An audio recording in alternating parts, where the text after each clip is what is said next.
morning, boys and girls. Here we go with our story. I wanted to tell you, because we've been talking about reading strategies, a couple of things. The first thing is, if you're following along with your own book, you can see that we're actually almost done with the story. And if you don't have a book, you can see with mine, this is all we have left, and this is all that we've already read. So we are almost done. I bet by next week we'll be done with the story. I wanted to remind you that there's always a beginning, a middle, and an end in a story.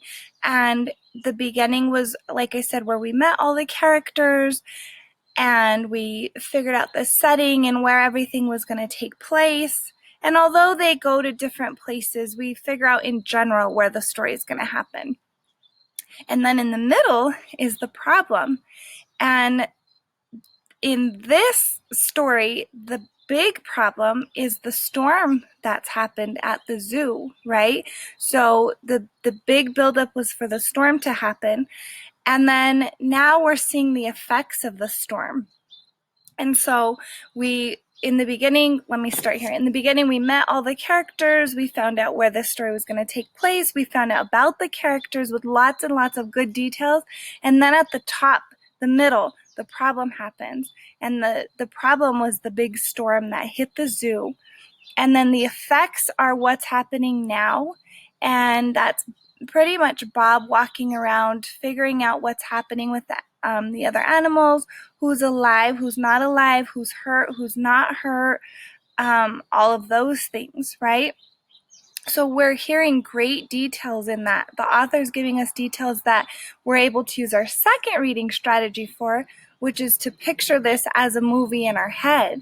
So we're using beginning, middle, and end, and we're using the strategy of picturing things in our head. And so now we're starting to fall this way in our beginning, middle, and end. We're starting to go towards the end of the story, but it doesn't just end. The problem doesn't happen. There's a storm, everyone's fine, and then it ends. That's not what happens. A good author uses a ton of details to tell us how everything either works itself out or how it doesn't work itself out. As a side note, I'm reading an adult book on my own, and I finished it last night, and I was so excited because the everything was working itself out, and then at the very end, one of the characters died. So I spent last night crying and crying because of the way my book ended, and it was just it wasn't a true story, but still, we get into these worlds of these books, right?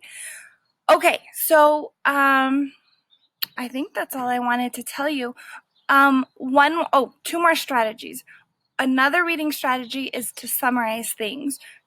So I wanted to remind you that where we're at right now is Bob found Boss, his sister, who also lived when they got thrown out of the car, but we didn't know that he had actually been looking for her every single day.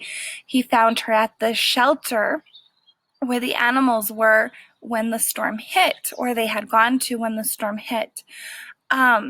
So that's where we're at. But one more strategy that's so very important, just as important as picturing it in your head, is rereading a text either when you don't understand it, when you want to kind of remember what happened, or when you didn't really grasp the concept the first time. So rereading is powerful.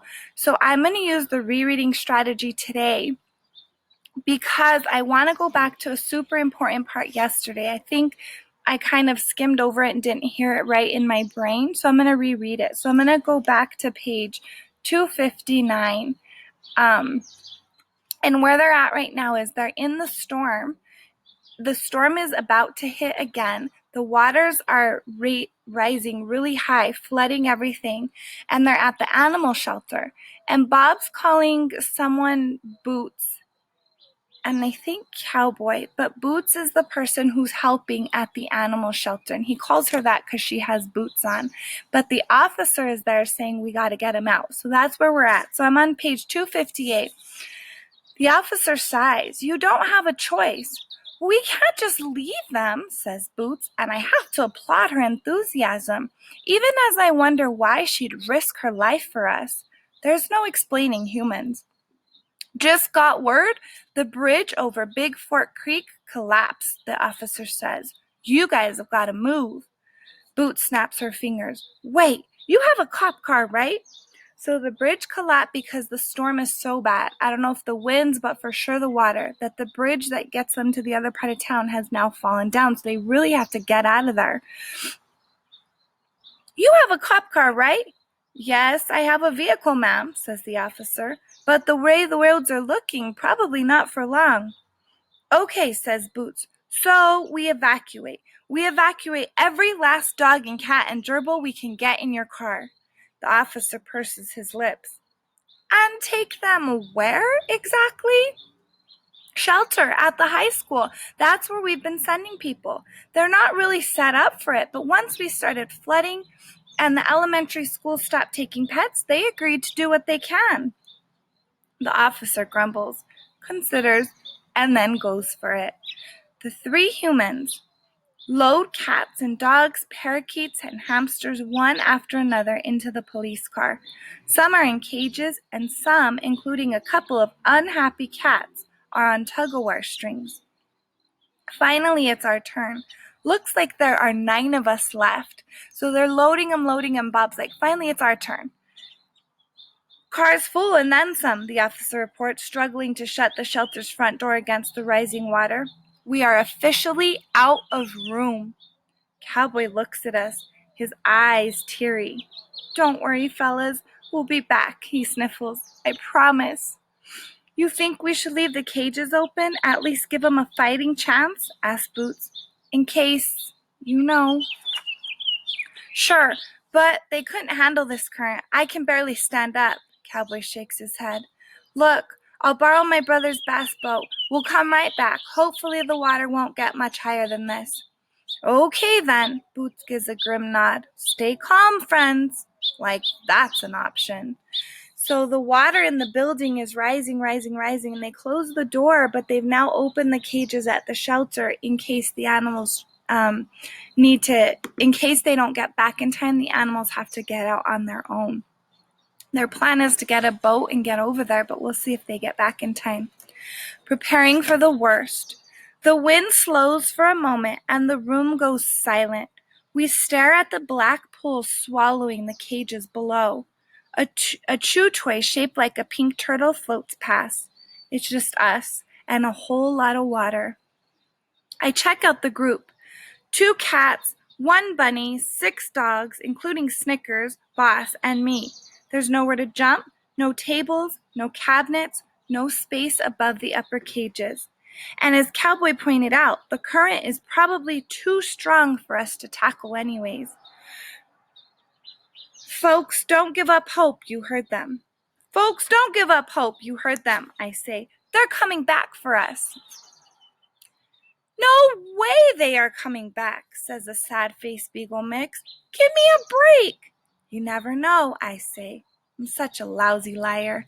So again, we see Bob, who thinks of himself as super wimpy, who doesn't have a lot of love in his heart. Again, what is he doing now? And we've seen him do this over and over since the storm hit. He's trying to encourage these people, right? So do you think Bob is as wimpy as he thinks of himself, or do you think he really is brave and has a lot of courage and a lot of love? Oh, yes, we do, my sister mutters, just loud enough for me to hear, and we share a look. Look, chances are the water won't get too much higher, I say, but just to be on the safe side, pile up anything you have in your cage. Bowls, toys, towels. Who died and made you pack leader? Asks a big mutt with a graying snout. Well, it beats howling. There's an act on my book. Well, it beats howling like babies, I say, and instantly I remember landing in Stretch's domain. Howling like a baby is exactly what I did. I had a dog biscuit this morning bigger than you, says Gray Muzzle. What about me? Someone squeaks. Does the bunny get a vote? Hold on, Thumper, says the orange cat. This clearly is a job for a higher feline intellect.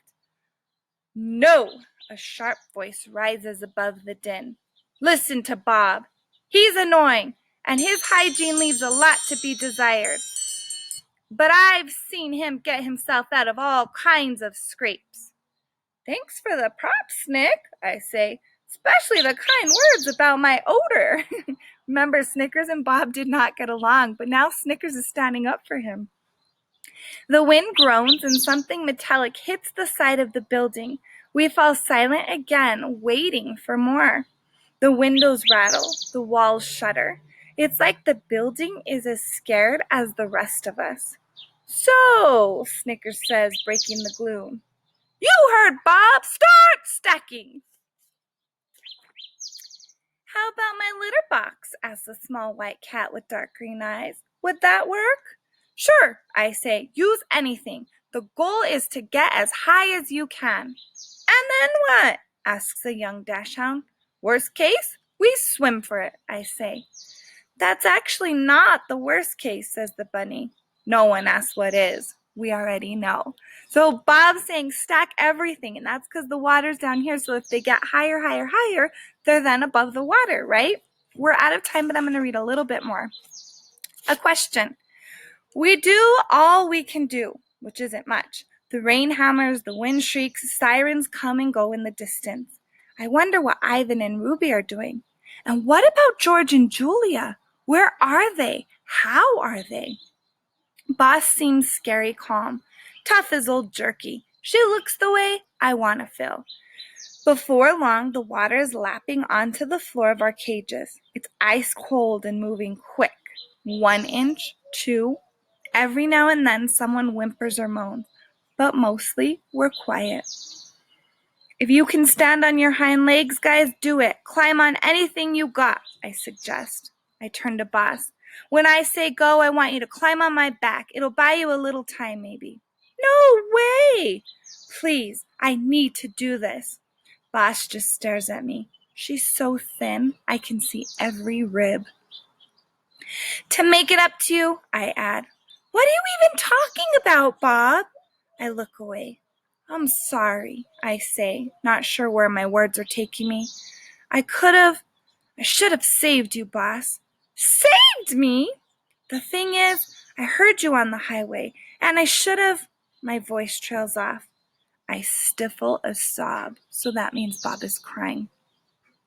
Bob! We were puppies, tiny puppies. Don't be ridiculous. How exactly were you going to save me? I don't know, but I should have tried. We both did what we had to do. Bob nudges me gently. Bob, this is crazy. I can't seem to forgive myself. I whisper it, but I know she hears me. Beneath the water, I feel a paw on mine. I forgive you, okay? Not that you need it, mind you. One condition, though. I nod and wait. You have to forgive yourself, too. Again I nod, and slowly but surely something fine and warm begins to fill my heart. So she forgave him, so now he's forgiving himself, and he feels so good. So tomorrow will be on Romeo. This is good, guys. Let's see if someone comes back for them at the shelter before the water gets too high. Have a good day, everybody.